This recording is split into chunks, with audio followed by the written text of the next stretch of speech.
Ahí está el título de la plática. Me da mucho gusto presentarles al doctor Gabriel Núñez. Gabriel Núñez es uno de nuestros profesores del departamento, distinguidos por su trabajo, por lo que hace afuera, por su especialidad tan útil.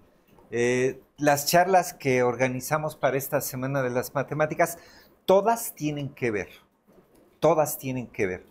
Y Gabriel nos va a platicar de los aspectos relevantes, importantes, en los cuales él trabaja de una manera destacada y que tiene que ver con la inteligencia artificial. Muchas gracias, Gabriel, por haber aceptado la participación. Sabía que no te ibas a negar. Claro, ¿Vale? por supuesto. Gracias. Buenas tardes a todos. Agradezco la invitación para dar una charla en esta versión de la Semana de las Matemáticas en 2024. También quiero agradecerle particularmente al doctor Mario Pineda esta invitación porque quiero señalar algo importante. A pesar de que él no tiene un gran expertise en estas áreas, sí ha sido un gran visionario. El Departamento de Matemáticas cuenta con colegas, por supuesto que grandes colegas, grandes profesores, pero pocos como él son visionarios en el sentido de concebir al Departamento de Matemáticas o a las matemáticas en un sentido mucho más amplio. ¿De acuerdo? Entonces, sí quiero recalcar ese punto, quiero recalcar la invitación y agradecerle a él. Agradecerles a ustedes, ¿no?, que se tomen un poquito su tiempo para venir a estas charlas, a esta Semana de las Matemáticas, donde ha habido talleres, ¿de acuerdo? Porque hay pocas oportunidades realmente que ustedes puedan aprovechar como matemáticos, como físicos, si es que hay alguien más que no sea físico o matemático por aquí, pues que aproveche estas oportunidades porque son un gran esfuerzo del comité organizador, ¿de acuerdo? Bueno, un poquito yo les voy a platicar de la charla con este contenido. Les voy a hablar, como decía el doctor Mario Pineda, de algunos aspectos con los que me ha tocado trabajar. Yo le llamo oportunidades. Vamos a tratar un poquito de discutir qué es la ciencia de datos versus la inteligencia artificial, ¿no? En particular, definir esos conceptos por separado. Voy a hablar, por ejemplo, de los modelos de neuronas que han salido desde la primera charla de esta semana, de los talleres con los que están trabajando. Ese modelo de neuronas que es famoso ya hoy en día en la inteligencia artificial, ¿no? Les voy a platicar un poquito desde mi contexto, desde mi visión, cómo lo concibo. Dice, ¿en dónde estamos y a dónde vamos? La verdad que yo soy el menos experto en estas áreas, ¿de acuerdo? Sin embargo, voy a tratar un poquito de platicar, ¿sí? La idea de la plática es motivarlos, ¿no?, a ustedes, de que sean autocríticos sobre estos temas que hay tanto en ciencia de datos como en inteligencia artificial. ¿Para qué? ¿Por qué tienen que ser autocríticos? Para poder decidir qué rumbo tomar, si es que estas áreas les interesan. Si no, sigamos con lápiz y papel, ¿no? Siendo matemáticos teóricos. Hasta ahí, ¿de acuerdo? Algunas referencias bibliográficas donde saqué todo este material. Ok. Yo le llamo a mis oportunidades, pero básicamente este slide es para tratar de justificarme a mí mismo que tengo algo que aportar en esta Semana de las Matemáticas, donde los temas principales son ciencia de datos e inteligencia artificial, ¿de acuerdo? Entonces es para mí realmente la justificación, ¿no? En 1998 hice una tesis de maestría en temas de estadística bayesiana, cuando en aquellos años no se sabía mucho de estadística, menos de estadística bayesiana y menos de cómputo. Había poca gente en México que pudiera dirigir esas tesis. Todavía había menos alumnos que quisieran trabajar en esos campos, pero yo tuve la suerte, ¿no?, de poder trabajar desde la licenciatura en estos temas, ¿de acuerdo? Después va a salir esa parte de estadística bayesiana. Esto fue en el 98. En 2000 entré a trabajar al ITAM, un instituto particular, y creé la página web del Departamento de Estadística del ITAM. Cuando digo creé, fue porque me lo pidieron. No me dijeron, oye, ¿tú puedes? Oye, ¿tú quieres? Sino, usted tiene que crearla. Yo dije, ¿yo por qué? Yo no soy computólogo. Este proyecto de desarrollar páginas en un instituto privado llevaba ya 10 años ahí. Y tuvo que llegar alguien que ni era computólogo, ¿no?, y que ni sabía de los lenguajes de HTML. Y finalmente creamos, afortunadamente, con éxito, la primera página del Departamento de Estadística. Posteriormente a que yo la creé, vieron que era útil y se pagaron grandes cantidades de dinero para crear la página de actuaría y la página del Departamento de Matemáticas de la División de Ciencias Básicas allá. Por supuesto, a mí no me tocó ni un peso después, ¿no? Pero pagaron miles y miles para esas 2 páginas. Pero entonces ahí empezó mi andar en estos temas, ¿no? Con las cosas de cómputo, con las cosas de teoría de la información. He impartido cursos de R por invitación de la Asociación Mexicana de Estadística. No es lo mismo dar un curso a estudiantes que dar un curso realmente a gente ya muy especializada. Entonces, es diferente. Y pasó lo mismo, ¿no? Aquí sí fue voluntario, lo hice gratis, ¿de acuerdo? Bueno, ok. Entonces, estos eran mis andares en el lenguaje R, ¿de acuerdo? Hablar de ciencia de datos, hablar de inteligencia artificial es hablar de R, hablar de Octave, hablar de Python, hablar de Keras, hablar de Julia, hablar de muchas cosas que seguramente ya están tratando por ahí en los talleres que están recibiendo, ¿no? Desde 2006 he visto cómo ha ido evolucionando los retos computacionales de los que se llaman los conteos rápidos organizados por el INE. Son métodos muy sofisticados estadísticamente y computacionalmente. ¿Por qué? Porque se recibe información el mismo día de la jornada electoral, se debe procesar en menos de 5 minutos para hacer un pronóstico de cómo van las tendencias de los votos a favor de un candidato. Entonces, en 2006 nos tardábamos 20 minutos, media hora, y las exigencias fueron cambiando y ahora tenemos que hacer pronósticos no cada 5, sino cada 4. No cada 4, cada 3, porque hay que reportar cada 4 para que finalmente se suban al internet cada 5. Entonces, hemos ido evolucionando con grandes retos computacionales, ¿de acuerdo? Sí, actualmente este año volví a participar en los conteos rápidos, me compré una máquina más grande, una Mac, ¿no? Y resultó que los procesos que hacíamos tardaban minuto y medio. Ya era suficiente, ¿de acuerdo? Para los 4 o 3 minutos con los que hay que procesar la información. Sin embargo, a lo largo de los años de 2006, este año fueron los conteos rápidos las elecciones más complejas de la historia. Se hicieron múltiples conteos rápidos, las presidenciales, por primera vez para la Cámara de Senadores, también se hizo para la Cámara de Diputados y para 9 gobernaturas, incluyendo la Jefatura de Gobierno de la Ciudad de México. Entonces, sí, minuto y medio de procesamiento era adecuado porque tenemos 3, pero cuando ya son muchos conteos rápidos, se requiere programación simultánea, cómputo paralelo, y como muchos no somos expertos en computación, en particular yo, lo más barato que me salió fue comprarme una computadora más grande.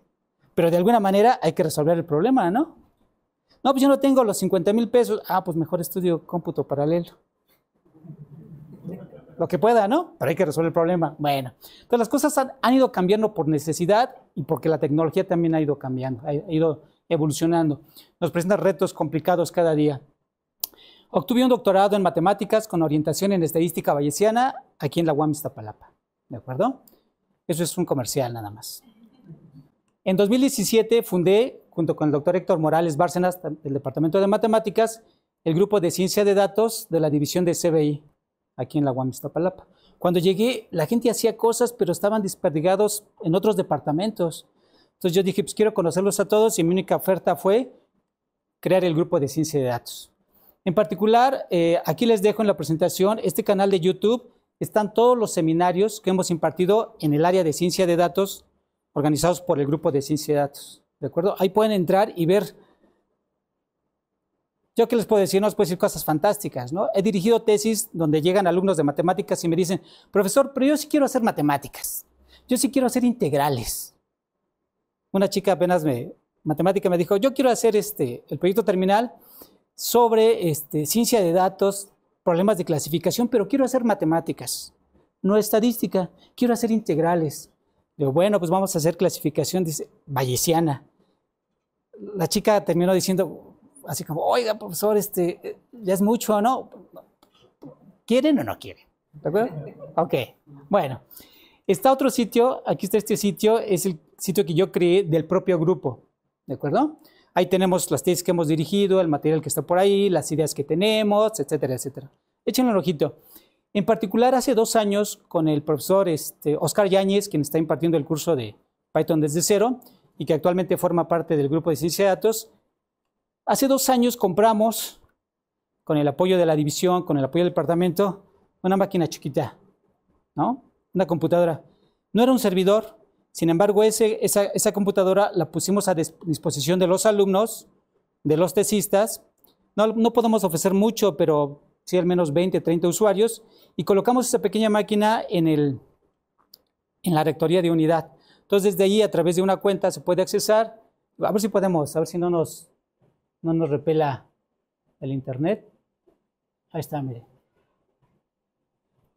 Aquí, en particular, montamos RStudio, montamos Jupyter Lab, donde pueden con Collaborate, pueden correr programas de Octave, de R, de Python, etcétera. Por supuesto que necesitan una cuenta, ¿no? Le damos Enter y necesitan una cuenta aquí para entrar. Le digo, no podemos ofrecer mucho, pero sí para ciertos estudiantes, en particular para nuestros tesistas. Seguramente en algún momento pediremos otro proyecto más grande y la idea es beneficiar a los alumnos. Siempre estamos, el grupo de ciencia de datos siempre está pensando en los alumnos, ¿de acuerdo?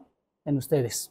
Entonces ahí está, el servidor se llama Atenea y por ahí lo pueden buscar, y si en algún momento tienen interés o de repente están haciendo su trabajo de investigación donde están manejando varios datos porque después de esta semana de las matemáticas se van a convertir en otra cosa que no sean matemáticos, pero necesitan una cuenta para un servidor más grande, pues acérquense a nosotros y si tenemos oportunidad, pues podemos ayudar, ¿de acuerdo? Ok, actualmente estamos impulsando la creación de la línea de ciencia de datos en la licenciatura en matemáticas. Sí, ya sé que van a decir, ¿por qué hasta ahora? Lo sé, sí vamos tarde, con respecto a la historia, con respecto a otras universidades, con respecto a la academia aquí en México, sí vamos tarde, pero pues ¿qué quiere, no? Hasta ahora ha sido posible. ¿Sale? Bueno. La pregunta interesante aquí que yo propuse para este tema, yo no soy ni experto ni en ciencia de datos ni en inteligencia artificial, mucho menos en poder comparar con ellas, pero realmente fue un pretexto para poder discutir, para poder mostrarles a ustedes qué es lo que hay detrás desde el punto de vista de alguien que no es computólogo. ¿Sí está bien? Ok, eso es importante. Entonces, ciencia de datos o inteligencia artificial en la modelación de fenómenos reales. ¿Cuál sería la respuesta a esta pregunta? Yo digo que la respuesta sería fácil para un matemático, para el que tiene corazoncito formal, ya sea un físico, ya sea un químico, ya sea alguien que trabaja, por ejemplo, o estudia aquí en la división de SBI. Yo digo que sería fácil. Vamos a verlo. Me gustaría saber su opinión de lo que es ciencia de datos, si es que lo saben, o su opinión sobre lo que es inteligencia artificial. ¿Alguien quiere participar? ¿Que le podamos dar el micrófono? ¿Alguien? ¿Alguna idea? No sean nerviosos. Los voy a motivar. Cuando hacemos esta pregunta en instituciones privadas, todo el mundo se descose y quiere tardar la hora, ¿sí? Cuando hacemos esta pregunta o este tipo de preguntas en universidades públicas, la gente dice, no, yo no. Sí tengo idea, pero no quiero participar. Sí tengo idea, pero a lo mejor no es correcto. Tienen que ser más extrovertidos. Estamos en un mundo donde todos estamos compitiendo. ¿Sí está bien? ¿Alguien quiere dar alguna idea? ¿Tiene idea de ciencia de datos? ¿O después de la charla, o después de la semana, de los talleres? Ah, yo ya lo sabía. ¿Alguien que quiera alzar la mano, dar una opinión de lo que es ciencia de datos, o lo que creen que es ciencia de datos, o lo que han escuchado que es inteligencia artificial? ¿Nadie? No sean tímidos. ¿Quién está tomando el curso de Python desde cero y de Python con inteligencia artificial? Alza la mano. Ese es uno, muy bien. ¿Quiénes son matemáticos? Muy bien. ¿Quién estudia en la división de CBI? Muy bien. ¿Quién tiene un iPhone? Ya no diré el número. ¿Quién tiene un iPhone? ¿Nadie tiene un iPhone? Un Huawei, ¿no? ¿Alguien, alguna idea de lo que es ciencia de datos? ¿Nada? ¿No quieren participar?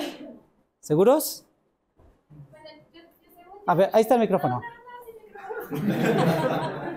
Ok. Según yo, ciencia de datos es más que nada justo con la estadística y demás, ¿no? Ok.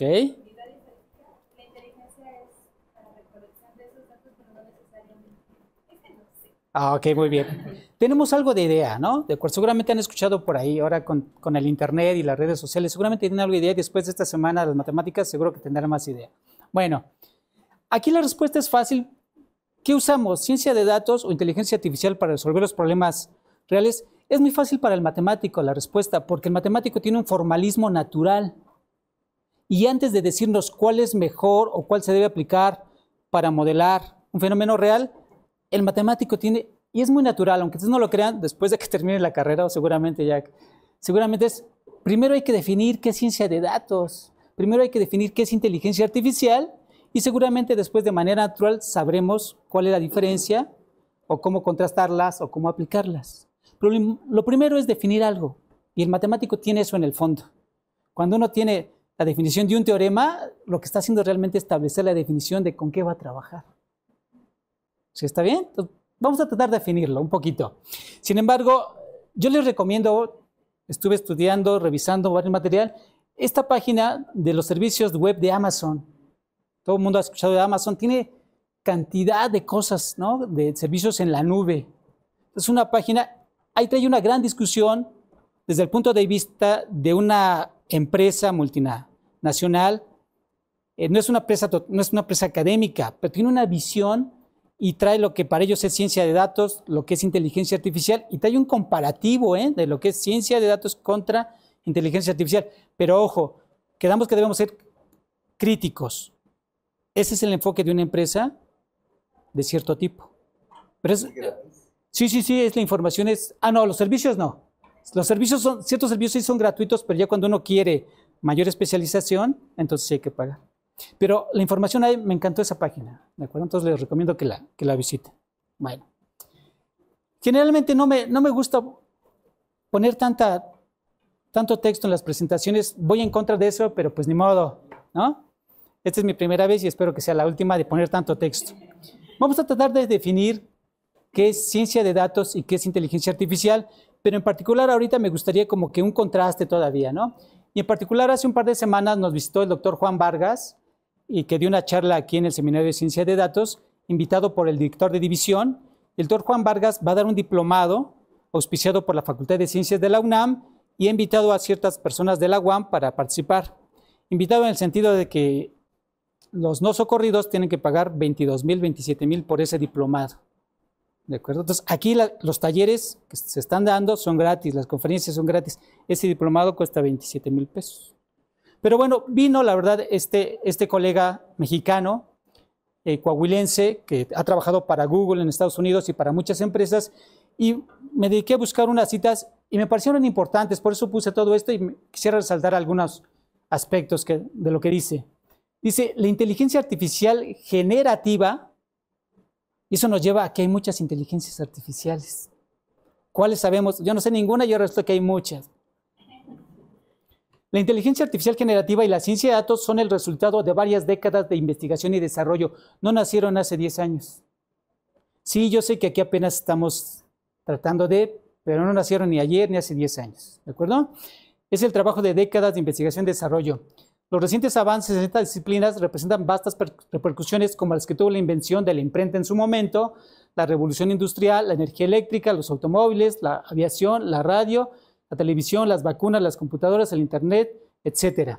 Entonces, es realmente una revolución esta combinación de cosas, ¿de acuerdo? Fíjate, dicen por ahí, me voy a poner esta parte. Hoy en día llevamos en nuestros bolsillos dispositivos que están conectados a la nube digital las 24 horas del día, los 7 días de la semana. Realmente los dispositivos no es que estén conectados, uno los prende y el que está conectado ahí es en TikTok, ahí viendo todo el tiempo, ¿no? O las redes sociales. Pero tiene un dispositivo que ahora lo permite, ¿no?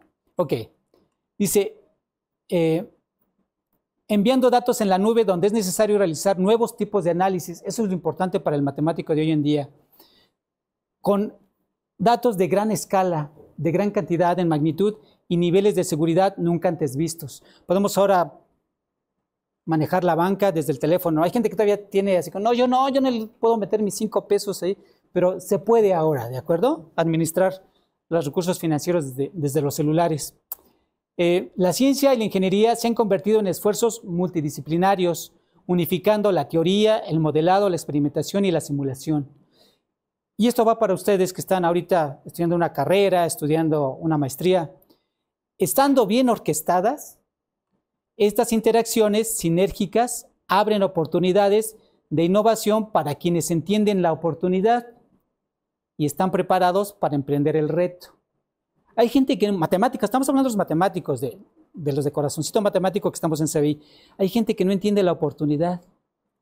Y gente que dice, yo sigo en esta línea, porque desde que entré mi idea era hacer, no voy a decir cosas, pero lápiz y papel y demostraciones teóricas. cada quien. No todos entienden la oportunidad. ¿Sí? No solo eso, el matemático tiene todo el bagaje para esto. ¿Quién va a desarrollar esto? ¿Un químico? Lo siento, no. ¿Un arquitecto? Lo siento, tampoco. ¿Quién sí puede? El matemático aplicado. Ustedes realmente. ¿Vale? Bueno, ok. Vamos ahora sí, ¿qué es ciencia de datos? Digo, hay múltiple información en la red. Yo esta la saqué en 2019. La quise volver a buscar en Wikipedia. Ya no está. Las definiciones van cambiando. Realmente van mejorando el perfil porque la tecnología también va cambiando y las definiciones se van actualizando, por no decir que se van volviendo obsoletas. ¿De acuerdo? Dice, es un concepto para unificar estadística, análisis de datos, machine learning y sus métodos relacionados. ¿De acuerdo? Fíjense, aquí voy a citar a Jim Gray, que ganó el premio Turing. El premio Turing es un premio anual gigantesco, muy importante en el área de computación a nivel mundial. Entonces, Jim Gray ganó ese premio Turing y dijo que imaginaba la ciencia de datos como el cuarto paradigma. El primer paradigma lo hablaba de la parte empírica, solo los datos. La parte teórica, todo el siglo pasado de matemáticas. La parte computacional, ¿sí? Y ahora dirigida por datos. Y decía que cada cosa acerca de la ciencia está cambiando por el impacto de la tecnología de la información, ¿sí? Y toda la gran cantidad de datos. En 2015, la American Statistical Association identificó a los administradores de bases de datos, a la estadística y machine learning, y a los sistemas distribuidos y en paralelo como las 3 áreas de gran emergencia en todo el mundo. ¿De acuerdo? Entonces, es importante la ciencia de datos, ¿de acuerdo? ¿Qué es ciencia de datos para nosotros? Cuando digo para nosotros, es que así como para inteligencia artificial hay varios enfoques, para ciencia de datos también. Cuando digo para nosotros, es para el grupo de ciencia de datos de la división de CBI de aquí de la UAM. ¿De acuerdo? Tal vez no es el único enfoque. Por eso siempre la idea de esta charla es que sean críticos de todos esos enfoques para que ustedes decidan qué rumbo tomar. ¿De acuerdo? Para nosotros, ciencia de datos tiene que ver con cómputo científico, algoritmos y sistemas científicos, no solo computólogos, no solo programación. Simulación estocástica, tal vez determinista, pero más estocástica. Hay simulación determinista, pero ya no es suficiente. ¿Vale? Necesitamos de esta. La modelación matemática a través de ecuaciones diferenciales, métodos de clasificación, lo que es machine learning o aprendizaje maquinal, lo que es deep learning. Para nosotros la idea es que todos estos procedimientos deben tener un aspecto estocástico. Ahorita mencionamos por qué. Y por lo tanto tienen que incluir áreas como probabilidad de estadística y estadística bayesiana. Ese es nuestro enfoque. ¿Vale? Es lo que estamos promoviendo, es lo que creemos equivocadamente que es lo correcto. ¿Vale? Por supuesto que aparte de estos 2 elementos necesitamos el campo específico de aplicación allá afuera. La gente utiliza ciencia de datos, por ejemplo, para los procesos electorales. Yo los he usado para establecer los conteos rápidos que nos pide el INE en cada elección. ¿De acuerdo? Hay gente que crea índices de traslape entre especies de mamíferos. Cómo describir la convivencia entre mamíferos cuando no se pueden observar adecuadamente, cuando los datos no se pueden observar en la vida silvestre en ese momento. Me ha tocado trabajar en ese tipo de fenómenos. Los modelos llamados modelos de mezclas infinitas. Digo, a ustedes no les impacta este adjetivo, pero vamos a hablar más adelante de ellos. O finalmente del área en la que ustedes estén trabajando. Entonces, estos 3 ingredientes es lo que conforman la ciencia de datos. ¿Vale? En particular, aquí aparece Machine Learning, Deep Learning. ¿De acuerdo? La ciencia de datos yo la concibo como un trabajo multidisciplinario.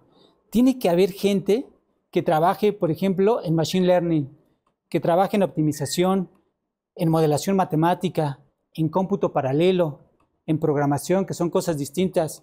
Por supuesto, todo basado en datos, ¿sí? Y una forma estadística de trabajar formalmente, de manera axiomática, los datos, es a través del enfoque bayesiano de la estadística. Es otro comercial, ¿de acuerdo? Sale. Bueno, voy a seguir. Entonces, básicamente así concibo yo el trabajo multidisciplinario de la ciencia de datos. Toda esta conectividad. Que yo sé más computación y programación, pues me junto con alguien, necesito juntarme con alguien que sepa estadística bayesiana, a menos que sepan estadística bayesiana y cómputo, y que sepan optimización y machine learning. No se preocupen, ustedes lo pueden hacer. hemos tenido tesistas que han desarrollado trabajos en ciencia de datos y que en la carrera, antes de hacer sus trabajos de investigación terminal, no habían oído hablar de estadística, ni sabían de cómputo, y han llevado a cabo buenos proyectos en la licenciatura y luego en la maestría en matemáticas aplicadas. Si ustedes quieren, pueden, ¿de acuerdo? Es que yo sí quiero ganar mucho dinero y hacer ciencia de datos, pero no me gusta la programación. Muy bien, pues no. ¿Sí está bien? Es una contradicción ahí. Bueno, seguimos. Ya más o menos definimos qué era ciencia de datos. Vamos a definir un poquito qué es inteligencia artificial para tener una idea. Existen muchas definiciones. Si le preguntamos a Amazon, nos dará una definición. Si le preguntamos a un computólogo, nos dará otra definición, ¿de acuerdo? Entonces, simplemente para fijar algunas ideas. La inteligencia artificial, IA, ¿no? En el contexto de las ciencias de la computación, en otro contexto, quién sabe qué sea. Es la disciplina dedicada a resolver problemas cognitivos comúnmente asociados con la inteligencia humana, como el aprendizaje, la creación y el reconocimiento de imágenes. El objetivo de la IA es crear sistemas de autoaprendizaje. Esto debe empezar a dar miedo, ¿eh? Estamos para allá. Que obtengan información de los datos con el fin de imitar la inteligencia humana. Esto también nos debe dar miedo, pero en el fondo el objetivo de la inteligencia artificial es eso. Tratar de imitar el comportamiento humano. Eso debe dar miedo. Para realizar tareas y por lo tanto que puedan mejorar conforme recopilen más información. Yo creo que nunca, esa es mi opinión muy particular, desde mi ignorancia, que las máquinas nunca van a poder imitar o pensar como los seres humanos. Quizás un computólogo me diga lo contrario, ¿no? Pero por el momento yo digo que no. Les preguntaría qué creen ustedes, pero mejor lo voy a dejar al final. ¿Sale? No sé que ahorita tengan varias participaciones y no nos alcance el tiempo, ¿no? Ok, bueno, ahí está. Vamos a seguir con qué es la inteligencia artificial. En 2021 se creó este programa de inteligencia artificial llamado DIL-E. Este programa, no sé si lo han visto ya en los talleres, hay muchísimos. Crea imágenes a partir de descripciones textuales o estímulos, ahora lo llaman técnicamente los prompts. Hay gente que se dedica a hacer prompts, ¿sí? Es decir, instrucciones adecuadas que se le dé a algún programa de inteligencia artificial. Y por ejemplo, esta foto se le dijo a este programa DIL-E que hiciera una foto de la selfie de una mujer con un extraterrestre. Así textualmente se le escribió, como en ChatGPT se le escribió y sacó la foto. Entonces, ¿qué es lo que hacen este tipo de programas de inteligencia artificial? Traducen las instrucciones, ¿sí? Y crean cosas. ¿De acuerdo? Entonces, eso está creado ahí. En particular, este programa de inteligencia artificial utiliza una versión de 12,000 millones de parámetros. No sé en sus cursos de matemáticas cuántos parámetros hayan llegado a utilizar. No sé en sus cursos de estadística tradicional cuántos parámetros. No sé en sus cursos de integración numérica cuántas integrales han alcanzado a integrar. Yo creo que con 3 o 4 ya están llorando por el arrastre del error numérico. Aquí 12,000 millones de parámetros hay que ajustar. ¿Sí está bien? Ahí se los dejo. Y si usaron el modelo GPT-3 Transformers para interpretar las entradas a través del lenguaje natural, de la comunicación del lenguaje entre máquina, ya sea texto o voz con los seres humanos. ¿De acuerdo? El modelo GPT, que lo que quiere decir es Generative Pre-Training Transformers, fue desarrollado inicialmente por la empresa OpenAI en 2018. Su versión en 2019 es la versión 2, me quedé en 2020 la versión 3, estamos en 2024. No sé en qué versión vaya. ¿Sí está bien? Ahí se los dejo. Creo que es 4 o 5. Va exponencialmente, ¿no? 4. Pero fíjense, no ha sido tan fácil. Del 2019 al 2020 fue a la 3. 2024, las cosas luego no son tan fáciles. ¿Vale? Bueno. Dice, seguimos preguntándonos, ¿qué es inteligencia artificial? Básicamente, la idea nació de Alan Turing en 1950 en su artículo Computing Machinery and Intelligence. Consideraba si las máquinas podían pensar. En este artículo, Turing señaló o acuñó por primera vez el término inteligencia artificial, aunque lo presentó como un concepto teórico y filosófico. ¿Sí? Pero ya desde 1950 se empezaba a pensar en esto. Fue solo hasta 1955 que John McCarthy, un profesor, dice profesor asistente del verbo todos podemos, ¿no? No tenemos que ser profesores definitivos de aquí. Un joven profesor asistente de matemáticas del departamento de matemáticas del Vermont College decidió organizar, ¿sí?, actividades con un grupo de trabajo o como trabajos como esta Semana de las Matemáticas. Desarrolló realizar actividades sobre ideas de si las máquinas pensaban o no. Eligió el término inteligencia artificial para el nuevo campo. Eligió el nombre por su neutralidad, porque ya había cosas que andaban por ahí como el concepto de autómatas y el concepto de cibernética. Yo tomé mi primer curso de cibernética en el CCH Vallejo, por ahí del 85, 1985. Sin embargo, había muchas cosas por ahí, entonces alguien hasta que acuñó oficialmente en el 55, John McCarthy con su grupo de trabajo, el concepto de inteligencia artificial. Pero estamos hablando de 1955, la mitad del siglo pasado. ¿Qué pasó en 70 años? ¿No? En la actualidad, la inteligencia artificial abarca una gran variedad de subcampos. Estos van desde el área de propósito general, aprendizaje y percepción, a otras más específicas como reconocimiento de voz, el juego de ajedrez. Ya sabemos que alguien perdió contra una máquina, ¿no? Desafortunadamente. Ay, perdón. Las demostraciones de teoremas matemáticos también, no solo los matemáticos, ojo. La escritura de poesía y el diagnóstico de enfermedades. Algunas inteligencias artificiales que todo el mundo conoce hoy en día, las más famosas, pues está Alexa, ¿no?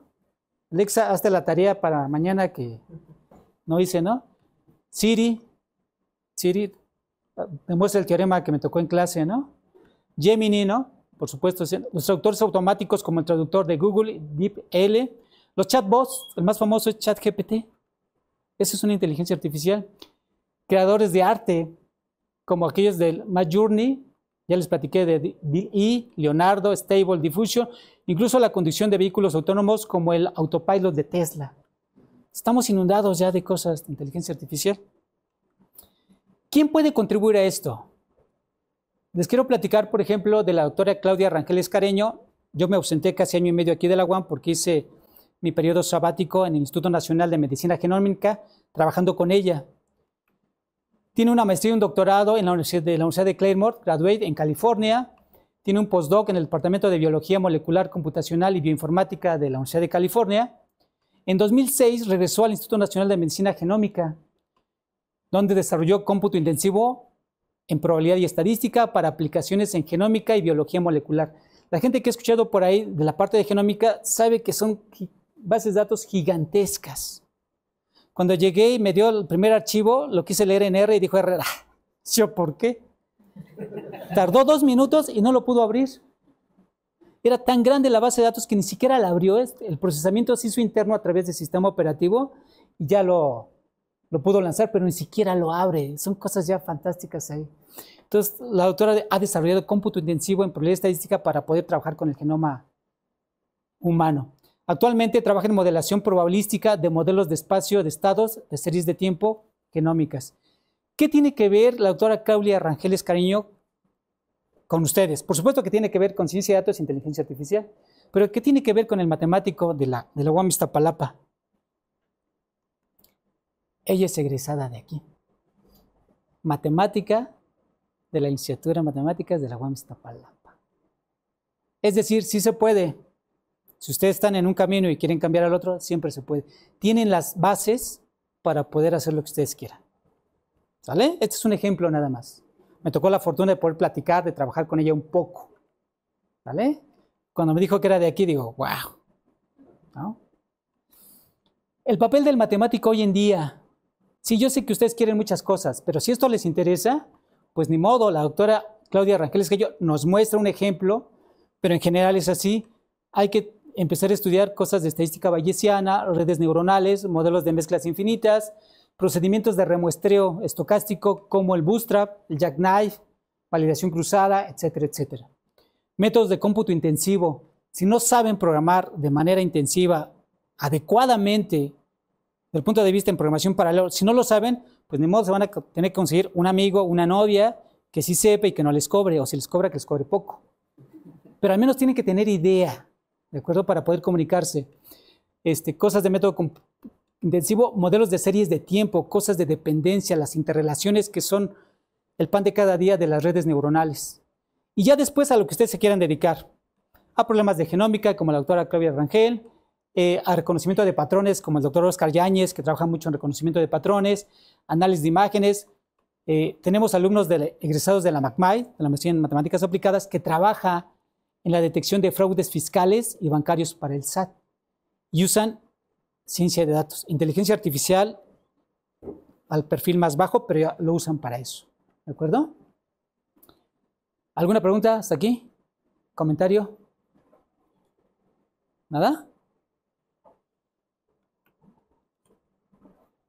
Hemos hablado que la inteligencia artificial usa conceptos, tanto la ciencia de datos y la inteligencia artificial usan conceptos de machine learning y deep learning.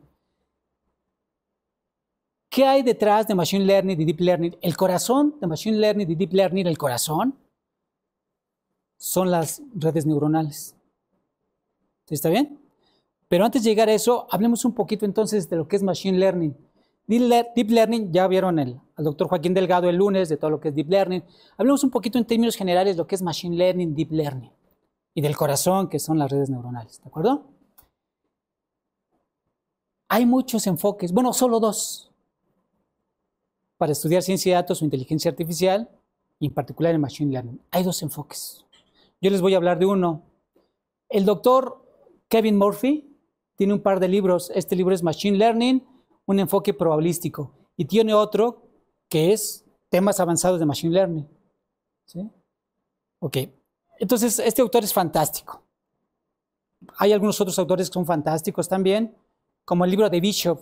El libro de Bishop es un libro de reconocimiento de patrones. Ahora en 2024 sacó un libro de Deep Learning. ¿Qué es lo interesante de esos libros del profesor Bishop? Que nunca dice que va a usar estadística, ni probabilidad, ni estadística bayesiana. Nunca lo dice. Y en la tercera página uno ya está así como, ay, distribución inicial, final, distribución predictiva, simulación estocástica, distribuciones de problema multivariada, estadística. Pero nunca lo dice. ¿Por qué? Porque de manera natural esos son los elementos necesarios. Ya no nos peleemos. Por supuesto que cada quien puede seguir en el otro enfoque determinista. Este es un enfoque probabilista. Este es el enfoque que el grupo de ciencia de datos, en particular yo, he adoptado en transmitir estas ideas, el enfoque estocástico. Pero está el otro, y aquí en el departamento se cultiva. ¿De acuerdo? Ok. Dice el doctor Murphy en su prólogo, dice, un enfoque probabilístico. Dice, en la mejor forma de hacer que las máquinas puedan aprender de los datos es usando herramientas de teoría de la probabilidad. Es lo que él dice. Pero va más allá. Ok, en Machine Learning la incertidumbre la manejamos a través de probabilidad. Si no hay incertidumbre, todo está fácil. Nuestro sobrino de la secundaria lo puede hacer. ¿Sí está bien? Pero si hay incertidumbre en los datos, si no conocemos todo el concepto y solo tenemos una parte de información, entonces tenemos incertidumbre. Si no creemos que el modelo que estamos programando sea el correcto, entonces tenemos incertidumbre. ¿Sí está bien? Si tenemos una gran cantidad de datos, pero creemos que esa gran cantidad de datos no tiene la información correcta, tenemos incertidumbre. ¿Sí está bien? Entonces, bajo incertidumbre, el enfoque formal para un matemático de trabajar con incertidumbre es la probabilidad. Entonces, de muchas maneras viene la incertidumbre desde el punto de vista técnico. ¿Cuál es la mejor predicción? Dirían los de la gente de inteligencia artificial, la mejor decisión que puede tomar una máquina. Yo digo que las máquinas no deciden, sino seleccionan, eligen, pero no deciden. Pero no tenemos un computólogo aquí, pues no ya estuviéramos... Ok. ¿Cuál es la mejor decisión o predicción dado los datos observados? ¿Cuál es el mejor modelo dado los datos? ¿Sí? ¿Cuál es la siguiente decisión o acción que hay que tomar dado los datos observados? Entonces, todo es incertidumbre. A menos que no tuvieran incertidumbre, entonces sí podemos programar un modelo matemático adecuado con Keras, con Python, con R, y ese va a ser mi pronóstico perfecto. Pero si hay incertidumbre, eso ya no es tan fácil. ¿Sí está bien? ¿De acuerdo? El profesor Murphy en su libro, en su filosofía, va más allá. Fíjense lo que dice. la aplicación sistemática de los razonamientos probabilísticos, ¿sí?, hacia todos los problemas inferenciales. Inferenciales, ¿qué quiere decir? Que con poca información se pueda tomar una decisión para todo el proceso general. Eso es inferir, ¿de acuerdo? Entonces dice que la aplicación sistemática de este enfoque probabilístico para todos los problemas inferenciales, incluyendo aquellos que tienen que ver con la estadística, con los modelos estadísticos, ¿sí?, es algunas veces llamado enfoque bayesiano. ¿Sí? Otra vez es el mismo comercial. Yo en la licenciatura, cuando estudié la licenciatura, tuve la fortuna, y eso fue por azar, de tomar un curso de estadística bayesiana. No porque me gustara, ni siquiera sabía de qué se trataba. Lo que pasó es que no me gustaban todos los demás. Y el único que estaba ahí, lo tomé. Pero fue un accidente, la verdad. Fue un accidente. Fuimos como 4 estudiantes que tomamos ese curso. Fue un accidente.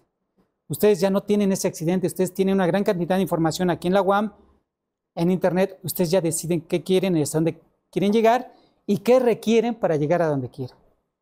¿Sí? Entonces ahí está. Es una recomendación. Busquen este libro. No es gratis, pero con la tecnología para ustedes seguro que sí, ¿no? Ok. ¿Qué tiene que ver la parte estocástica con el sistema de aprendizaje maquinal, con Machine Learning? ¿Tenemos que saber probabilidad? Sí. ¿Tenemos que saber estadística? Sí. Pero también tienen que saber procesos estocásticos. ¿Qué quiere decir eso? Probabilidad formal. ¿De acuerdo? Yo no sé, ni quiero saber probabilidad ni estadística, pero sí quiero ser científico de datos, inteligencia artificial. Ok, no. Ni modo. Hay muchos procesos, como el proceso Poisson, los procesos gaussianos, los procesos Dirichlet, que son procesos complicados, en la teoría de procesos estocásticos. Si estos ya son complicados, hay otro enfoque que es el modelo de mezclas de procesos Dirichlet o de algunos de estos. Mezclas de esas cosas que ya son complicadas. Desde el punto de vista teórico, estamos hablando de teoría en probabilidad, ¿vale? Los modelos de mezclas de procesos estocásticos se ven así, son modelos jerárquicos, ¿de acuerdo? A estos modelos se les llama también modelos no paramétricos en el ámbito de estadística bayesiana, ¿sí? Y lo más interesante, digo, alguien que no es experto en este momento, que haya llevado procesos ni probabilidad, algo interesante es que estos modelos no paramétricos se pueden ver gracias a un aporte de Seturama en el 94, se pueden ver como algo así. Este modelo se puede traducir como un modelo de probabilidad que está representado como una mezcla infinita, contable pero infinita, ¿sí?, de pesos y de kernels. ¿Sí? Entonces son modelos fantásticos porque ¿cuántos parámetros hay que estimar aquí? ¿1 millón? No, ¿verdad? Los 12 millones que usaba DIL-E, no. ¿De acuerdo? ¿Cuántos hay aquí? Muchos, ¿no? Pero para el matemático no existe ese adjetivo muchos. ¿Cuántos? Un infinito. Estos modelos requieren de una cantidad infinita de parámetros. No me puedo aguantar el spoiler, pero ¿qué enfoque de la estadística puede estimar esta cantidad de parámetros? ¿Qué enfoque? Bayesiano, lo siento. Ahí están, ¿sale? Bueno, les voy a platicar, por ejemplo, en particular uno de estos modelos es el modelo del restaurante chino. Es un concepto muy complicado, pero la idea es fácil. Imagínense que un restaurante chino llega un comensal y quiere una mesa. ¿Ustedes cuántas mesas pueden pensar que hay en un restaurante? Vamos a decir muchas. O K, donde K es grande. No es infinito. A lo mejor en el restaurante chino de este modelo sí son. ¿Vale? Llega una persona, quiere una mesa, hay todas las mesas vacías, le asignan una. Llega otro comensal, pide una mesa y dice, pero no quiero estar en esa porque ya lo conozco. Pues le asignan otra, diferente. Llegan varios comensales, van llenando las mesas y en algún momento, como las mesas no son infinitas, se llenan, ¿no?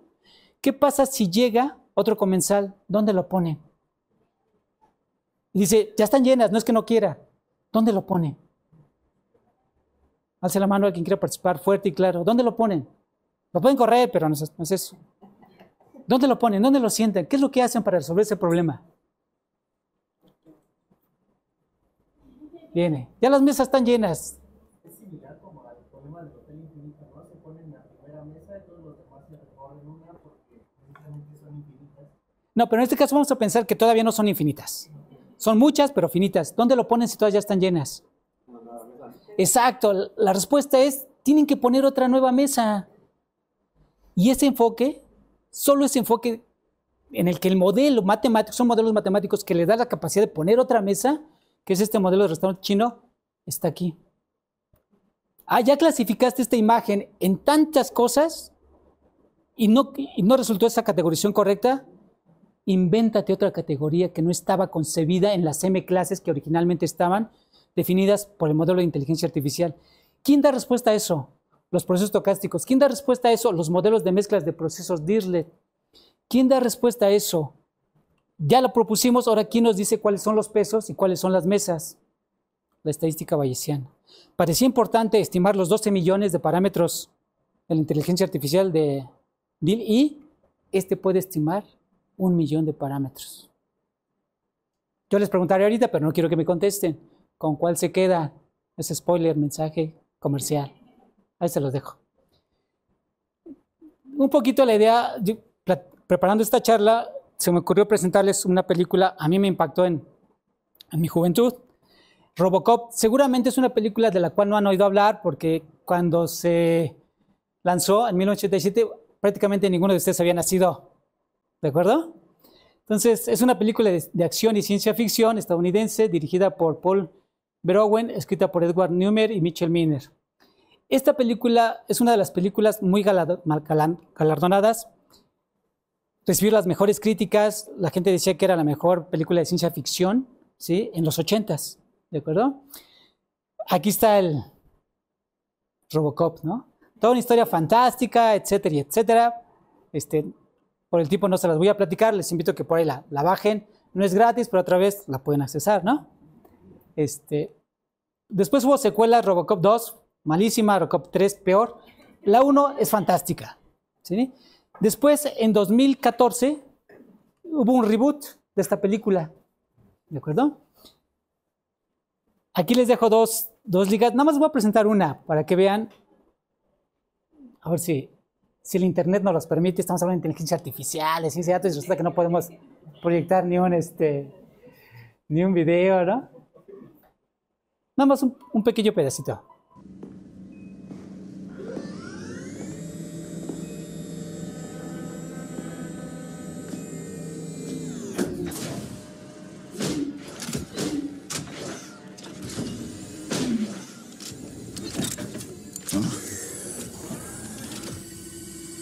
No. Holy Christ. Holy Christ. Holy Christ, there's nothing left.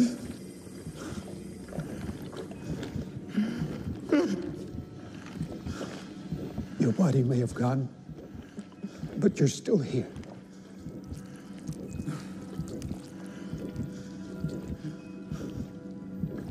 It's not even my brain. We had to repair the damaged areas, but we didn't interfere with your emotion or your intellect. You understand me, Alex? You're in control. I'm in control. Yes. Okay. If I'm in control, then I want to die.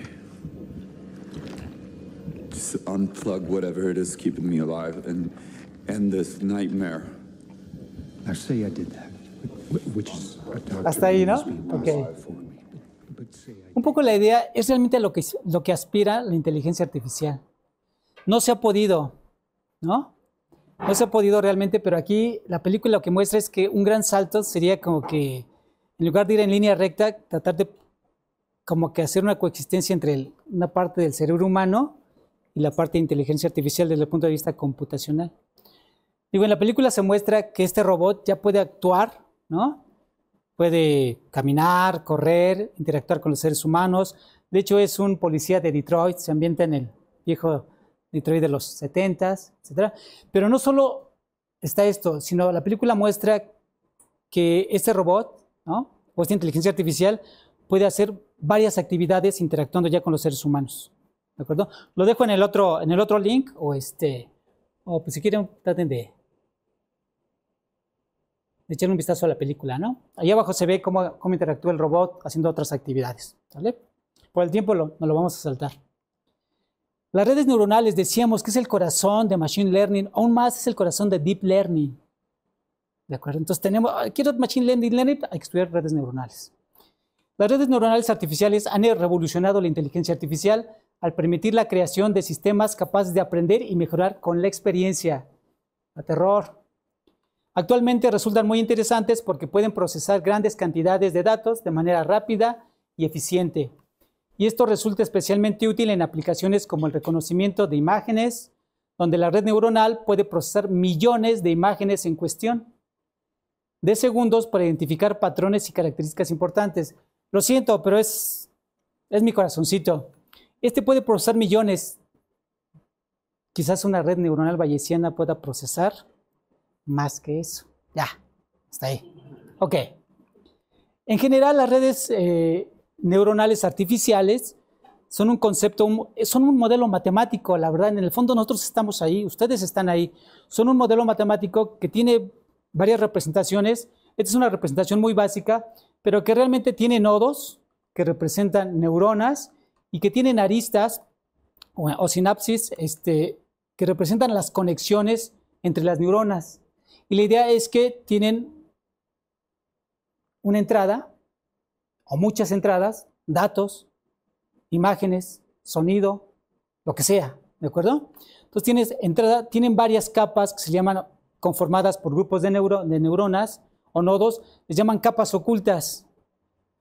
Yo no sé por qué les llaman capas ocultas, si el que lo programa sabe cuántas tiene. Pues sí, ¿no? Ni modo que vayan a programar algo. Yo no sé cuántos nodos le pongo. Tal vez son ocultas porque no sabemos si este proceso emula adecuadamente un fenómeno real. Que hay cosas que no estamos viendo. Por eso se llaman ocultas, ¿de acuerdo? Hay procesamientos aquí y finalmente tenemos una salida. Básicamente esta es un poquito la idea de una red neuronal artificial. La historia de estos sistemas se remonta a la década de 1940. El neurocientífico Warren McCulloch y el matemático Walter Pritz presentaron un modelo de neurona artificial. Este modelo se basó en la idea de que las neuronas biológicas en el cerebro funcionan mediante la transmisión de señales eléctricas. ¿Qué es para nosotros, o qué es para el matemático, o qué es para el computólogo actualmente las señales eléctricas? ¿Qué se imaginan que va aquí? Estas señales. ¿Qué serán para nosotros? Si le preguntamos a un biólogo, seguramente que nos da la respuesta. Pero ustedes como matemáticos, como científicos, como pesos, correlaciones, asociaciones. ¿Y quién describe esos pesos, asociaciones, correlaciones? Un computólogo no, lo siento. Un probabilístico tal vez, pero quien describe esas asociaciones son los estadísticos. Hasta ahí lo voy a dejar. ¿Sale? Bueno, son un tipo de algoritmos de aprendizaje automático que se inspira en el cerebro humano.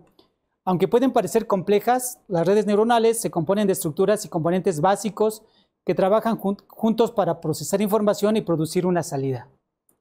En la década de los 50, el psicólogo Frank Rosenblatt desarrolló el concepto de perceptrón. Era psicólogo. ¿Sí? Y el perceptrón era un tipo de red neuronal que podía ser entrenada para reconocer patrones en los datos. Tenía sus deficiencias, pero fueron los inicios de las redes neuronales del perceptrón. En las décadas siguientes hubo avances de la tecnología y por lo tanto se establecieron redes neuronales más complejas, como las redes neuronales recurrentes, que tienen problema de implementación numérica, y después las redes neuronales convolucionales, que no quiere decir más que otra cosa que agrupar, o que algún grupo de neuronas sea cíclica, es a lo que le llaman redes neuronales convolucionales. Son modelos diferentes, pero finalmente son modelos con esa estructura. Nodos, correlaciones, ¿sí? Dependencias. ¿De acuerdo? Son modelos matemáticos. Antes de programarse, son modelos matemáticos. ¿Quién puede? Ustedes. Esta es una red neuronal que la saqué de un banco de BBVA Bancomer. Aquí tiene varias entradas, datos, imágenes, voz, lo que sea. Y en particular le tocó a todo esto empezar con esta categoría. Imagínense que hay 4 categorías. Y los datos establecieron Del millón de datos que tenía, todos los datos cayeron aquí. No es difícil pensar eso, ¿eh? Imagínense que tenemos 5 millones de datos de cuentavientes y queremos clasificarlos entre aquellos que han pagado bien su tarjeta de crédito como aquellos que no han pagado bien. Pero supongamos que en esos 5 millones, 4.999.000 registros sí han pagado y solo uno no ha pagado. ¿Ustedes creen que puedan clasificar a las dos categorías? Pues no, porque no tienen información de la otra categoría o tienen muy poquita. Entonces eso puede ocurrir. Entonces no solo es el trabajar con grandes bases de datos, sino es trabajar con teoría de la información. El estadístico bayesiano trabaja de manera natural con teoría de la información. Que cuando la gran cantidad de datos sí representa realmente información importante, pues el problema sí se vuelve interesante, ¿no? Entonces resulta, imagínense, aquí está un modelo de red neuronal artificial, aquí hay varias neuronas, la interconexión o correlación con las capas internas, aquí hay 3 capas, y finalmente la salida me dice que de estas 4 salidas, 4 categorías de salida, todo este procesamiento, dada la información de entrada, me lleva a esta. ¿Sí está bien? Son modelos matemáticos.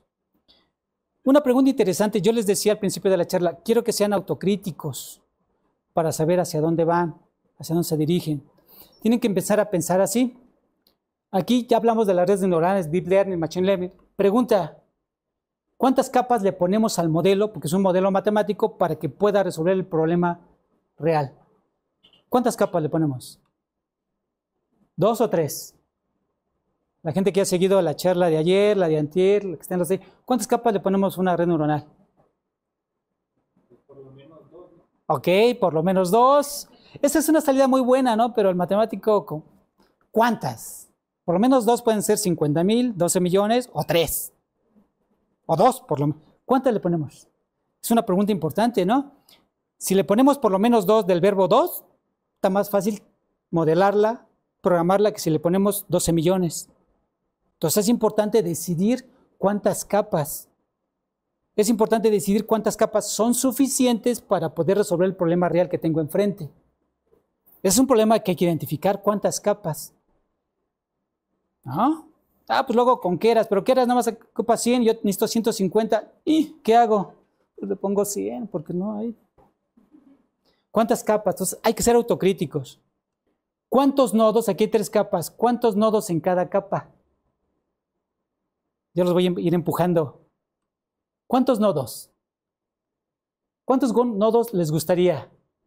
¿O cuántos nodos le ponen en cada capa? Alguien diría, entre más mejor, ¿no? Pero si se pasan es más difícil.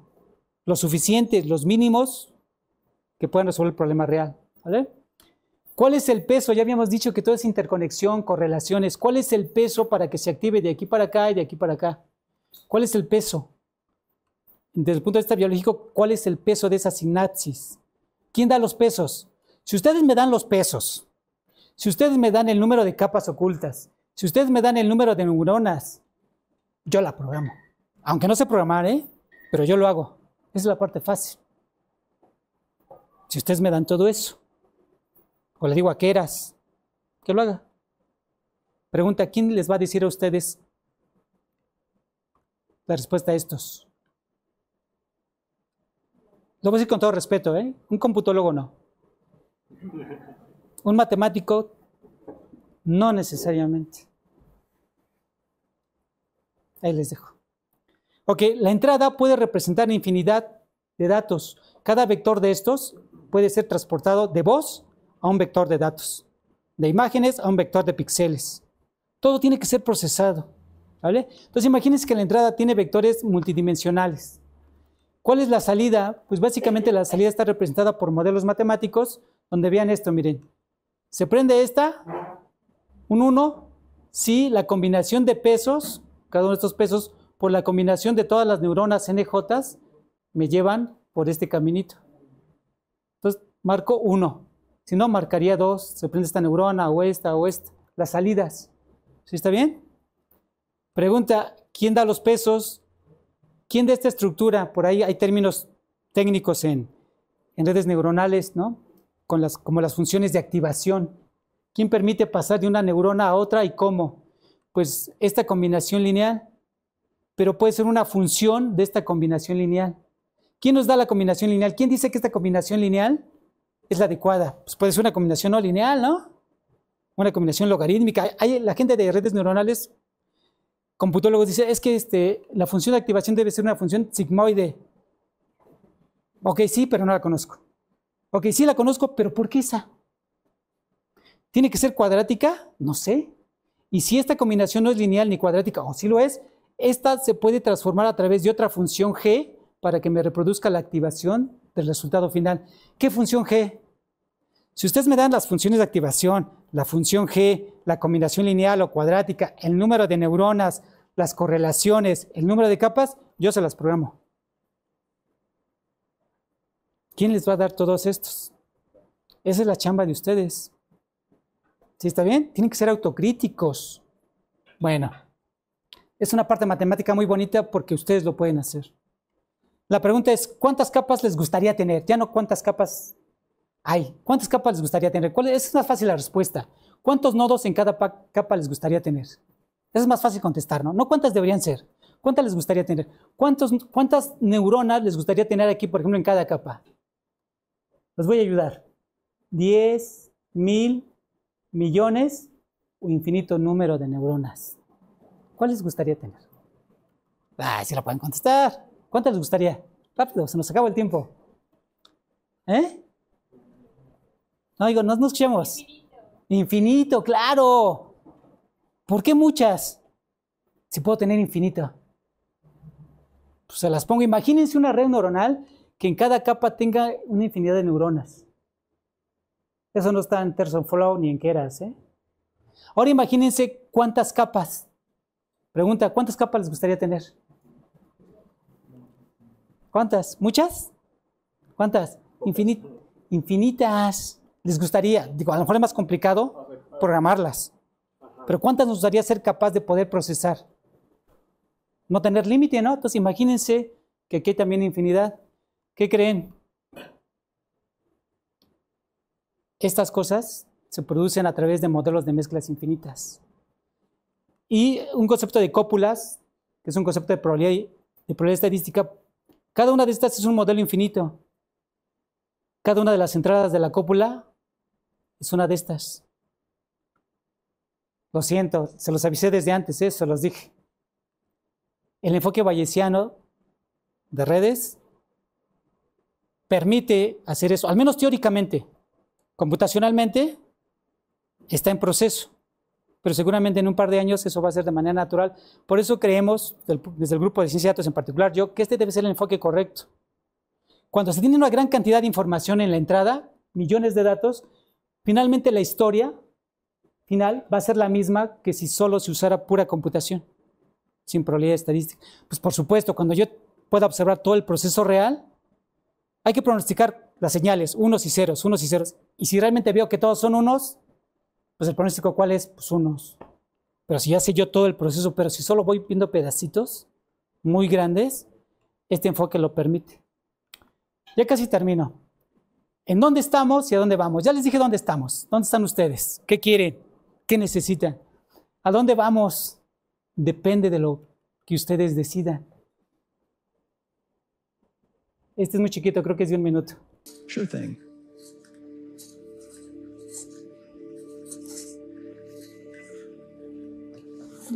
Great.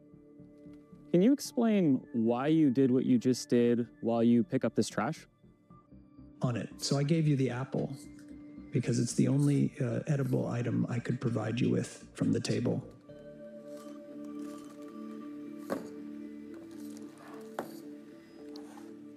Great. So, based on the scene right now, where do you think the dishes in front of you go next? The dishes on the table, like that plate and cup, are likely to go into the drying rack next. Great. Can you put them there? Of course.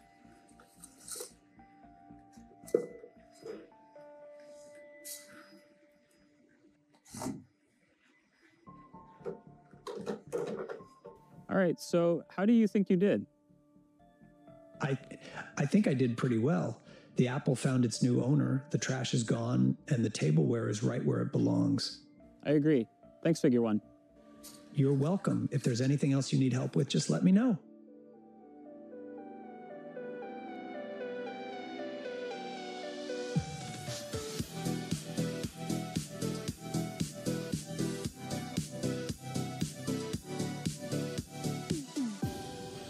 muy interesante. Ojalá que hay muchos videos, pero puedan, este es el robot de chat de GPT, de Google. Búsquenlos y véanlo. ¿Qué experiencia nos deja esto? ¿Hacia dónde vamos en general como humanidad, como científicos de datos, como gente de inteligencia artificial? Mi respuesta sería, aquí hay muchas cosas, ¿eh? Le pregunta al robot, primero le pregunta que le ofrezca algo de comer. Y es capaz de agarrar de las cosas que tiene ahí, es capaz de agarrar la manzana. Después le dice que organice lo que tiene ahí mientras tira la basura. Es capaz de tirar la basura, organizar la basura y estar organizando lo demás. Y después le pregunta, oye, ¿tú cómo piensas que hiciste las cosas? Y el robot le contesta, yo pienso que lo hice bien, pues porque mientras hacía una cosa, te respondía, te daba de comer y todo está organizado. ¿Sí está bien? El robot le responde. Bueno, yo creo que hacia dónde vamos, mi respuesta desde mi ignorancia, la verdad, es que le estamos tratando de buscar un cuerpo a la inteligencia artificial. Es eso. Todo lo que está detrás de este cascarón es inteligencia artificial. Pero ya cuando lo juntan con el cuerpo, se están creando robots de ese estilo. La inteligencia artificial está dentro, pero se está buscando un cuerpo a la inteligencia artificial. Esa sería mi conclusión. Yo sigo creyendo que las máquinas nunca van a llegar a pensar. Sigo creyendo, ¿no?, que las máquinas nunca van a superar a los seres humanos. Esa es mi creencia en mi ignorancia. Me da miedo. En una entrevista que le hicieron a Geoffrey Hinton, está en YouTube, dice, el padrino de la inteligencia artificial, él estudió un doctorado de inteligencia artificial en 1977. Imagínense, ya había estudiado un doctorado. Ganó también el premio Turing, por ahí no me acuerdo en qué año. Esta es una entrevista de 60 minutos. Es un cuate que tiene conocimiento de lo que está pasando. ¿Sí? A los 75 años dejó de trabajar en Google porque se enteró de que había muchas cosas en la tecnología y le dio miedo de los peligros a los que la humanidad estaba enfrentando. Dejó de trabajar en Google a los 75 años. Desde mi ignorancia he dicho que las máquinas no nos van a superar, no van a pensar. Es mi firme creencia. Es una buena discusión de café con ustedes y con algunos alumnos de computación que he tenido antes. Eso creo, o eso quiero creer. Sin embargo, en esta entrevista, yo la resumí. Hinton dice que, ha contribuido significativamente al desarrollo de la inteligencia artificial. Él cree que los sistemas de inteligencia artificial podrían ser más inteligentes que los humanos. Él lo dice. No lo dice cualquier cuate, ¿eh? Lo que posiblemente lleve a que las máquinas tomen el control. O sea, Terminator realmente no es, según él, no va a ser ciencia ficción. Afirma que los sistemas de inteligencia artificial tienen experiencias y pueden tomar decisiones basadas en esas experiencias. Sentimientos, principios. Según Hinton, es posible que los sistemas de inteligencia artificial no tengan actualmente mucha conciencia de sí mismos, pero podrían desarrollarlas en el corto plazo. A mí me da miedo, la primera vez que conocí ChatGPT, pues sí, ¿no? Resuélveme el teorema o resuélveme el sistema que es para mañana y la tarea que no hice. Pero ya cuando se le da un gran contexto y lo puede hacer, parecería que está entendiendo. No entiende, porque realmente ustedes saben lo que hace, ¿no? No les voy a decir, porque por eso están los talleres y todas estas conferencias.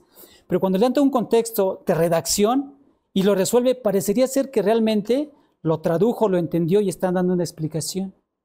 Eso da miedo. Lo que acabamos de ver, de tratar de buscarle un cuerpo a la inteligencia artificial, pues la verdad que sí da miedo. O al menos ustedes, a lo mejor ustedes no, porque ustedes ya están más acostumbrados. Cuando nacieron, en lugar de un primer pañal fue un celular, ¿no? Cosas así. Pues muchas gracias por todo. Esta es mi presentación.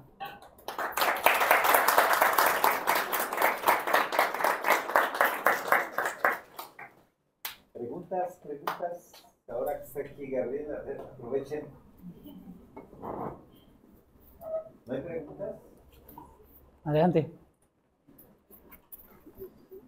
Me gustaría saber cuál podría ser como el futuro de qué seguiría después de la probabilidad bayesiana. ¿Cuál sería Aquí tengo. Gracias. Sí, es una buena pregunta. Desde el punto de vista bayesiano de la estadística, yo fui a hacer un postdoc a España y me encontré un inglés, el profesor Mike Wiper. Y la idea es que desde el punto de vista bayesiano, desde el punto de vista teórico, ya todo está hecho. Lo que falta, desde el punto de vista bayesiano, hay métodos muy intensivos de procesos estocásticos que se llaman modelos MSMC, por siglas en inglés, Markov Chain Monte Carlo. Son procesos muy demandantes, pero teóricamente ya todo está hecho. Lo que falta es realmente unir de manera natural, pues ya se está haciendo, unir de manera natural el procesamiento computacional que permita que todos esos procesos complejos teóricos se puedan hacer muy rápido.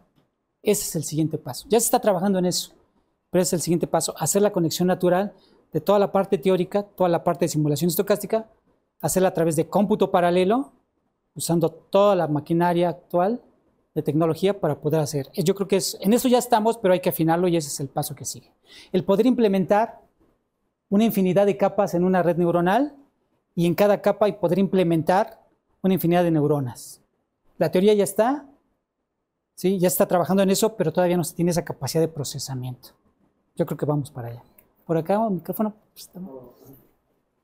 Justo esa es mi pregunta, como qué tan factible es realmente entonces este enfoque, dado a las limitaciones del hardware, no tanto como actual, podríamos pensar de una forma así como de que, bueno, el hardware va a aumentar sus capacidades, sino en cambio, pues, no sé si ha escuchado hablar de como que cierto, ya llega un punto en el que ya no se puede hacer más pequeño, y también viéndolo por la parte de la complejidad computacional, en el ya hablar de infinitas neuronas, infinitas capas, infinitas estas, estamos hablando de que podríamos tener programas que van a tardar muchos años en ejecutarse. Entonces podríamos decir, bueno, gracias por la respuesta después de 20 años, pero ya no me interesaba lo que te había preguntado, ¿no? Entonces, ¿qué tan factible entonces llevar este enfoque con las limitaciones que hay en el hardware? Ok, es una pregunta muy interesante. La verdad que hace unos 4 años, dirigí una tesis de maestría en la McMay de un chico que estaba trabajando con R y queríamos hacer un modelo, digámoslo así, sencillo, pero muy complejo, pero queremos hacerlo de manera eficiente. ¿Sí? Usando R, usando programación en paralelo, usando varias cosas a nuestra disposición. Terminó la tesis, le faltó escribirla, vino la pandemia, después de la pandemia le dije, oye, termina la tesis. Se metió a R, corrió los mismos programas que tenía, y en lugar de tardarse 2 horas, se tardaba 20 minutos. Él dijo que ya no se quería titular porque el objetivo de su tesis ya no se cubría. Yo así como, titúlate y luego haces lo que tú quieres. No, profesor, es que la verdad que, muy honesto el cuate. Simplemente la pura transformación de los elementos de R hizo que esa cosa aumentara, ¿no? Esa es una. Es decir, sin darnos cuenta, la tecnología va a ir avanzando. O sea, ahora los nuevos chips, ¿no?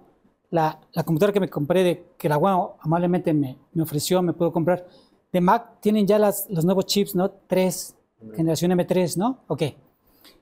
Algo interesante es, la idea es que marginalmente en cada momento del tiempo no va a alcanzar. No hay máquina que alcance. Y si alcanza, no la tenemos nosotros. Y aún así, aunque lo tenga Amazon, no hay máquina que alcance. Por lo tanto, hay que ayudarle a la máquina. Una visión, desde el punto de la estadística bayesiana, es el enfoque de la estadística bayesiana, más o menos modernón, hace los últimos 20 años. Es si tengo un gran conjunto de datos, millones de datos, yo se los meto a la máquina, puede ser que el modelo que yo meta sea tan sofisticado que no lo pueda procesar la máquina, o si lo puede procesar va a tardar mucho tiempo. Una idea que está detrás actualmente es que esa gran cantidad de datos, desde el punto de vista bayesiano, parta en el conjunto de datos. En lugar de hacer programación en paralelo, mejor partir toda la base de datos. Si tengo 100 millones, lo parto por millón, está más fácil, ¿no? Y por cada clúster de información, hacer un análisis de las neuronas que sí sea capaz, de inteligencia artificial que sí sea capaz, hacer todo un análisis paralelo, pero no computacionalmente, desde el punto de vista de teoría de la información, desde el punto de vista de estadística bayesiana. Se hace esa división, se hace la programación independiente, porque ya tenemos cores, y después la estadística bayesiana, a través de lo que se llama muestreo paralelo, me dice cómo juntarla para obtener la misma conclusión que si yo hubiera empezado con toda la el procesamiento. Entonces, yo dirigí una tesis de maestría porque estoy convencido que en cada momento vamos a tener limitantes. Siempre vamos a... Entonces hay que ayudarle a la máquina. Si no tenemos limitantes, qué bueno. Si no tenemos limitantes, aún haciendo eso, todavía va a ser más eficiente. Entonces, para allá vamos. Ya estamos ahí, ¿eh? Nos falta, por supuesto, dinero, recursos, tiempo, estudiantes. Aún así, hay muchos matemáticos que quieren seguir con la parte teórica. O sea, nos falta recursos. Alguien diría, profesor, es que usted se pudo comprar, o la GOM le puedo dar una máquina de 50,000 pesos. Hay que buscar proyectos que nos ofrezcan dinero. No es tan inmediato. Las ideas están ahí. Sí se puede. En el corto plazo, esto va. ¿Alguien más? ¿Alguna otra pregunta?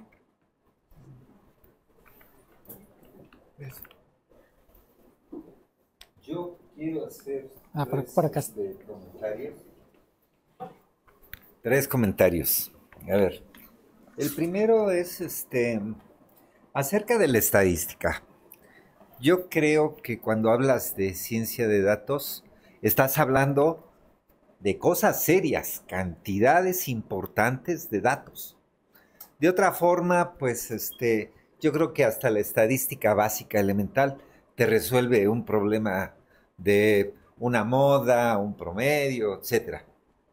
Ya, para eso hay formulitas, pero cuando las bases de datos son enormes, necesitas una ciencia que las maneje, que las limpie. Ayer salió por aquí la limpieza de datos, ¿no? Correcto.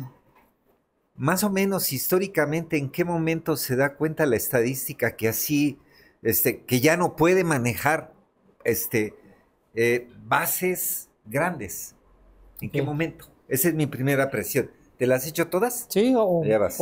La como primera. gustes. La segunda es mencionaste la película esta de Robocop. Robocop. Yo no sé cuál es antes, si Robocop o Terminator. Porque mira, Gabriel, has revelado tu miedo, el mismo que yo tuve en diciembre del 2022 cuando mi hijo me mandó un mensaje presumiéndome ChatGPT 3. ¿Sí? A mí me dio temor, porque yo me dedico, tú te dedicas, formamos jóvenes, ¿y qué sentido tiene que formemos jóvenes ejércitos de desempleados? No tiene sentido. Y por eso esta semana, por eso estos temas, porque el mundo está funcionando así. La película de Terminator para mi gusto es una película donde toda la gente, toda la perrada como nosotros, como yo, viven en túneles y arriba están los robots exterminando gente. Sí. Que no toman decisiones y toman decisiones. Es una película, a mí me interesa. Sí. Y mi tercera intervención es una especie como de defensa, pero tampoco defensa, porque no me sentía aludido. Yo sí soy un matemático teórico básico de papel y lápiz. Y no voy a cambiar a esto. Yo soy un matemático feliz con lo que yo me dedico a la teoría de números, trabajo con cosas que se llaman ideales, trabajo con campos y soy muy feliz. La teoría aplicada tiene un sustento teórico. No me imagino que en el siglo XVI, XVII, los matemáticos de aquella época, Lagrange y todos ellos, no hubieran teorizado. O sea, también tiene razón de ser. ¿Sí? Yo soy un feliz matemático de papel y lápiz. Entonces, la que me interesa es la estadística. ¿Cuándo la estadística tiene las necesidades de hacer, tuvo que hacer teoría? Sí, claro. Tuvo que hacer teoría porque mira, esa serie que nos presentas ahí donde aparecen pesos y otra cosa, haberse inventado esa serie con un experimento, esa debía salir muy caro. Sí. Carísimo. Entonces lo que voy a hacer es teorizar. Claro. Es todo. Aquí lo tengo. Gracias. A ver, respondo un poquito. La parte de cuándo es el boom estadístico, el boom de la estadística bayesiana para poder hacer inferencia en modelos de este estilo que tiene una gran cantidad, una infinidad de parámetros. La necesidad viene, por ejemplo, de otras áreas y de la guerra también, de la Segunda Guerra Mundial, y de otras áreas como la física.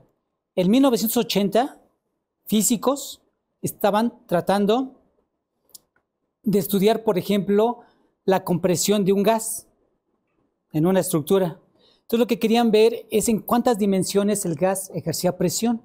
Se dieron cuenta que la dimensión en la que ejercía presión ciertos gases era una gran cantidad de dimensiones, de por aquí, por aquí, por aquí. No es uniforme. Entonces entendieron que tenían que trabajar con una distribución de probabilidad de una gran cantidad de dimensiones, de vectores aleatorios muy, muy grandes. No infinitos en ese momento, muy, muy grandes. Entonces lo que hicieron fue inventar la distribución de Gibbs. Esa distribución de Gibbs tiene una gran cantidad de parámetros gigantesca. Entonces la inventaron y la pregunta es, ¿y ahora cómo la trabajamos? Hasta ahí se quedaron, empezaron a trabajar poco a poco, pero no fue 10 años después que Gelfand y Smith, prominentes estadísticos bayesianos... No, fueron estadísticos. Gelfand y Smith le dieron la vuelta a ver la parte física que estaban trabajando los físicos, la distribución de Gibbs, y dijeron, ellos estadísticos, eso lo podemos usar para analizar nuestras distribuciones multivariadas que nos las hemos inventado teóricamente. Entonces, esa conexión fue en 1985, a 1990 del siglo pasado, nacieron los métodos llamados métodos de Monte Carlo vía cadenas de Markov, en particular el Gibbs Sampler, en honor a toda esta. Y la idea es la misma. Tengo una distribución multivariada, la parto, yo sí sé qué hacer si fuera chiquita, la parto en pedacitos. La distribución de Gibbs y el Gibbs Sampler lo que hace es partir las distribuciones en pedacitos y luego juntarlas. Entonces la parte teórica de la estadística bayesiana ahí dijo, ¡wow! De aquí soy. La computadora ya había llegado en 1950. Entonces se juntaron dos cosas. Esta parte de los métodos MSMC, en 1985, y la parte del desarrollo computacional. Fue cuando la estadística bayesiana ya se peleaba mucho antes del enfoque. A partir de 1980, 1990, la gente dijo, la gente que hace finanzas y que no lo hace desde el punto de vista bayesiano está en el olvido. La verdad. La gente que hace este tipo de cosas y que no atiende la parte bayesiana, lo que pasa es que la parte de estadística bayesiana, es buena pregunta, Mario, conjuga esa parte computacional y la parte de los métodos teóricos para trabajar con cosas multivariadas de manera natural. De manera natural es secuencial. Llega una gran cantidad de información, la procesa, y si vuelve a llegar una gran cantidad de información, no tiene que volver a juntarla y procesarla. De manera natural es secuencial. Todo este boom es 1980. Esa es una. Es reciente. Sí, no es reciente. La otra, Robocop es antes de Terminator, de Terminator 1, 2, 3 y 4 y no sé cuántas, pero les quise poner Robocop porque una idea que yo tengo y concibo en esa película, que a mí me marcó, es que a este robot, que realmente se vuelve honesto porque tiene un cerebro de un policía, finalmente lo atacan y lo quieren matar porque ya ven que todo el mundo no es así, hay gente que no es honesta, digo, si pasa aquí, que no pasa en otros lados, etcétera, etcétera. Entonces resulta que lo atacan y todo, entonces se alteran, se destruyen algunos motores visuales del robot, ¿sí? Entonces una amiga que tiene en la corporación ahí de la policía de Detroit, la manda y le dice, oye, ayúdame, ve a traerme mi desarmador, mi destornillador, mi jalea para no sé qué, para poderme reparar o ayudarme a que mis cosas motrices vuelvan a funcionar. Entonces esta policía va a la empresa, a la OCP, que era dueña de Robocop, le trae sus cosas para arreglarlas, ahí medio se atornilla algo en la película, se echa gelecito, se pone un curita, entonces saca la pistola y le dice a su amiga, el policía era Alex Murphy, le dice a su amiga, oye, mira, ponme una lata. Le pone una lata en una mesa, ¿sí? Se están escondiendo de los policías corruptos, se pone una lata. Entonces él le dispara a la lata y no le da. El tiro anda por acá. Y eso que ya se había ajustado, arreglado. Si él, y es un principio actual, es una discusión actual, si él solito hubiera podido, como buenos matemáticos, hubiera podido medir la distancia de sesgo, de desfase, se hubiera corregido. Pero no lo pudo hacer, por eso me encanta esa película y por eso la puse más que otras recientes. Le pide al ser humano, le pide a su amiga que le diga, oye, toma mi mano, él ya disparó, y corrígeme. Entonces la policía la corrige. En ese momento él registra, ahora sí puede registrar el desfase y entonces ya le da. Entonces por eso esa película me resulta fascinante porque sí, efectivamente, no sé a dónde vayamos a llegar, pero en ese momento Robocop, la inteligencia artificial o el robot necesitó de la guía del ser humano para poderse ejecutar correctamente. Ojalá que así sea al final de la historia de la humanidad, porque si no es así, estamos perdidos. Ojalá que no haya final de la historia. Digo, y por último, la verdad que yo lo digo con todo respeto a los matemáticos teóricos, lo que trato de hacer es motivarlos, ¿no? Hacer esa discusión. A mí me encanta, he tenido horas de charla con el doctor Pineda, no porque no crea, todo el siglo pasado de la estadística tradicional, los siglos desde la probabilidad del siglo XVII, de las matemáticas, por supuesto que no estaríamos aquí sin todas esas aportaciones. Pero cuando lo digo de manera respetuosa, simplemente pues como para tener un tema de discusión amplia, pero por supuesto soy el primero en respetar cualquier enfoque y la idea es, me encanta trabajar multidisciplinariamente, el doctor Pineda lo sabe, me encanta poder contribuir para los alumnos en esa discusión de café o en esa discusión de una tesis o esa discusión de una charla, simplemente todos podemos aprender de todos y yo disfruto y estoy abierto para aprender siempre de ustedes. Bueno, yo tengo, quiero varias. Sí, por ahí te van a dar la... Para que salgas en el video, si no, no sale. Ay, no. Bueno, a mí me surgen varias incógnitas. Una de ellas es porque a mí me encanta la ciencia ficción. Pero sobre todo es como la misma humanidad le empieza a meter juicios de valor a una máquina. Entonces, si esos juicios de valor llegan a hacerse resonar en las neuronas, yo creo que sí puede llegar a tener ciertas emociones, pero sobre todo, cómo controlar el comportamiento, ya no solo de esa máquina, sino cómo esa máquina puede fomentar el comportamiento de los demás. Entonces, sí me llega como a que a pesar ese futuro. No me da miedo, pero digo, sería interesante. Pero por otro lado, digo, también las máquinas están aventando a mucha gente, un ejército de reserva, que porque al final una máquina hace el trabajo de 10 hasta de 100 personas, ¿no? Igual o mejor. Entonces, desde el punto de vista de las humanidades, sí lo veo como una escasez de trabajo, una escasez en cuanto también insisto, en la percepción del humano, porque solo nos estamos enfocando en las pantallas, en cómo están deteriorando también el cerebro humano. Hace poco estábamos analizando precisamente en una materia que se llama cognición, que lejos de que el humano está aprendiendo, está disminuyendo su neocórtex. ¿Por qué? Porque por la misma facilidad de la tecnología. No es que los niños sean más listos, es que la tecnología es más fácil para todos. Entonces, bueno, yo creo que no nada más es la chamba de los matemáticos ni los de ciencia de datos, sino de la gente en general, que podamos hacer, no sé, yo soy más partidaria de la dialéctica, que nada es separado.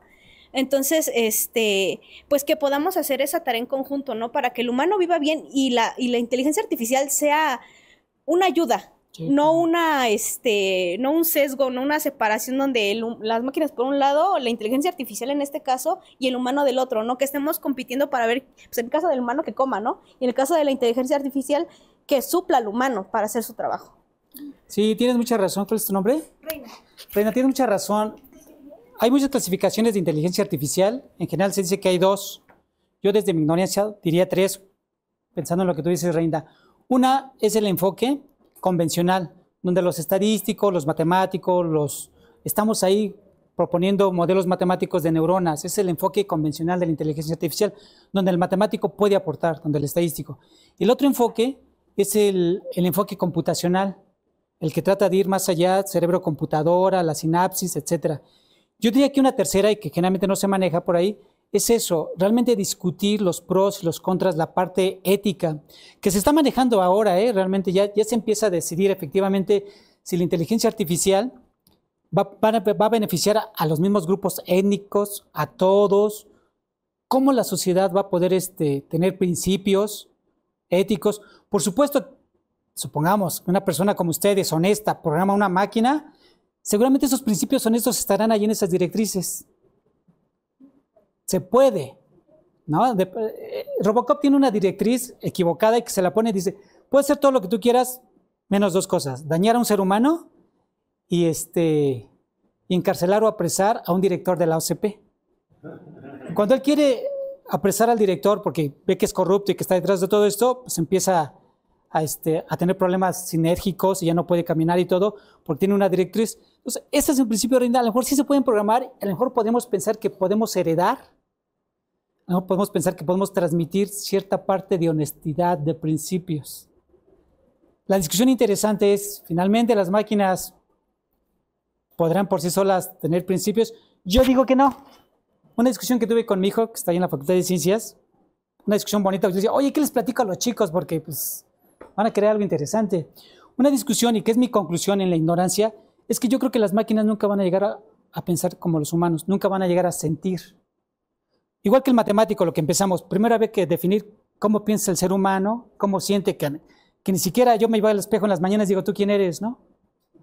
Entonces yo creo que nunca va a ocurrir, pero el acercamiento va a ser tan grande, ustedes matemáticos conocen el concepto de límite, el acercamiento va a ser tan grande que la diferencia entre el procesamiento de pensar y de sentir de una máquina, esa fue la conclusión con mi hijo, el sentir y pensar de una máquina comparado con el sentir y el pensar de un ser humano, la diferencia va a ser tan pequeña, un épsilon, que realmente la diferencia ya no se va a percibir. Y yo creo que ahí vamos a llegar. Esa es mi conclusión desde la ignorancia. ¿Y con el cómputo cuántico? Yo esperaría que no, pero aunque no sea igual, por la propia diferencia, Mario, que va a ser muy pequeño, realmente ya no tendría que ser la pregunta, ¿serán igual? Ya no importa que sean iguales, van a ser tan parecidos que ya no se va a percibir la diferencia. Ahí está el miedo. Aquí. Sergio, por favor. Me gustaría poner otras ideas en la mesa, que pues sí está todo esto de Terminator y Robocop, pero ahora se está estudiando algo que se llama superalineación, que es utilizar la inteligencia artificial para alinear y estudiar la inteligencia artificial misma, o sea, darle esas preferencias humanas y todo lo que queremos. Ha habido resultados muy sorprendentes y puede que esto de inculcarle nuestros valores llegue a un extremo que pueda ser malo. Porque imagínense, si una inteligencia artificial le podemos inculcar los valores que, no sé, Corea del Norte quiere, eso le daría la capacidad a Corea del Norte de utilizarlas para sus cosas, sin que, bueno, a ChatGPT ahorita lo puedes engañar bien fácil, ¿no? Y le lavas el cerebro. Pero si la superalineación, bueno, pone esas posibilidades en la mesa. Ajá, otra cosa es que, pues también es importante pensar en las personas del futuro. Si la inteligencia artificial y todo esto, pues sale bien, incluso nos podría dar la inmortalidad, ¿no? Y pues la superalineación, pues tiene esos extremos, puede que funcione y sería sorprendente, Pues vale. ¿Podemos ya cortar aquí? Sí. Muchas gracias. No, gracias a ustedes. Gracias. Mañana hay otra charla, aunque nos dijeron que